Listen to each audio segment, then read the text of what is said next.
के आदेश मिले थे।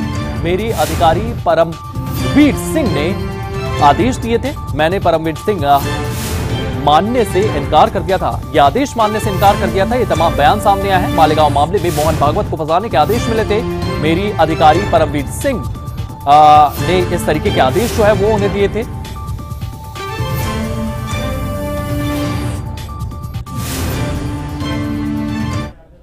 बेकायदेशीर ऐसी बात बोले तो मेरे को जो मेरे वरिष्ठ अधिकारी है, मेरे बॉस जो थे परमवीर सिंह थे और उसके ऊपर के अधिकारी थे, उनका आदेश था वो उनको मोहन भागवत को उठा के लाओ, ऐसा था। और तब उस वक्त तो भगवा आतंकवाद का कंसेप्ट चल रहा था मीडिया के अंदर, और ये जो झूठे काम करने को बोला तो मैंने नहीं किया, उसकी मेरे को सजा मिली। झूठा काम नहीं करने से मेरे को अटक किया गया, जेल में डाला गया।